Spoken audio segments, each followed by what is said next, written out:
आपका हार्मोन्स खराब होने की वजह से स्पर्म की प्रोडक्शन पे नेगेटिव इम्पैक्ट आता है, यानी उनकी मॉर्फोलॉजी मोटिलिटी भी खराब होती है। तो ये मॉर्फोलॉजी क्या है? एक स्पर्म जिसको हम एनालिसिस करते हैं उसके 3 पार्ट्स को देखते हैं, हेड, बॉडी, टेल।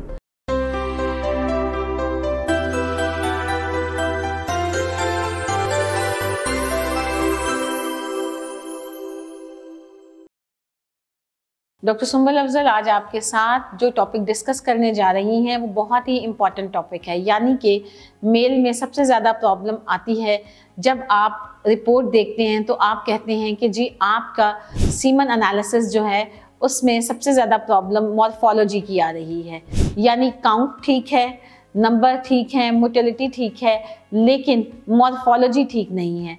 तो ये मॉर्फोलॉजी क्या है? एक स्पर्म जिसको हम एनालिसिस करते हैं उसके 3 पार्ट्स को देखते हैं, हेड, बॉडी, टेल। इनमें सबसे ज़्यादा इफ़ेक्टिव टेल है जो कि मोटिलिटी में किरदार अदा करती है, और हेड में जेनेटिक मटेरियल होता है। तो अगर मॉर्फोलॉजी ठीक नहीं है, यानी हेड का साइज़ एबनॉर्मल है, टेल डिफेक्ट है, मूव नहीं कर पा रहा, तो इसमें सबसे बड़ा रोल आपकी डाइट और लाइफस्टाइल का है। यानी आप नेचुरली ही अपना स्पर्म काउंट बेहतर कर सकते हैं, उसकी मॉर्फोलॉजी बेहतर कर सकते हैं अगर आप अपनी डाइट और लाइफस्टाइल को चेंज करें। यानी स्मोकिंग सबसे बड़ा फैक्टर इसमें है, स्मोकिंग का। यानी अगर हम पेशेंट से पूछते हैं कि क्या आप स्मोकिंग करते हैं, तो वो कहते हैं जी डॉक्टर साहब बस दिन में 4-5 दफ़ा, 6 दफ़ा या 8 दफ़ा, लेकिन कुछ सही तरह से याद नहीं है। मगर ये 4 दफ़ा या 6 दफ़ा एक सिगरेट भी उतना ही बुरा इफ़ेक्ट करता है जितने कि 10 सिगरेट पीना। यानी स्मोकिंग की वजह से आपका जेनेटिक मटेरियल ऑक्सीडेटिव स्ट्रेस जो है उसकी वजह से जो रेडिकल रिलीज होते हैं उसकी वजह से वो जो जेनेटिक मटेरियल है उस पर बहुत ही नेगेटिव इम्पैक्ट आता है, उसकी डिजेनरेशन होती है और उसकी वजह से आपका स्पर्म की मॉर्फोलॉजी ख़राब होती है।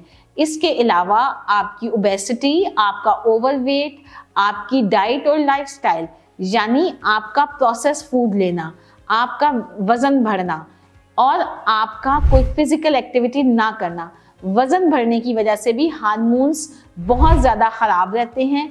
उनकी वजह से आपका BMI बढ़ता है और आपका हार्मोन्स ख़राब होने की वजह से स्पर्म की प्रोडक्शन पे नेगेटिव इम्पैक्ट आता है, यानी उनकी मॉर्फोलॉजी मोटिलिटी भी ख़राब होती है। आप अपनी सारी हैबिट्स को चेंज करें, स्मोकिंग को अवॉइड करें, अल्कोहल को अवॉइड करें, अपना डाइट और लाइफस्टाइल हेल्दी करें, वॉक करें, वेट रिड्यूस करें, और बहुत ही इम्पॉर्टेंट है एक्सरसाइज।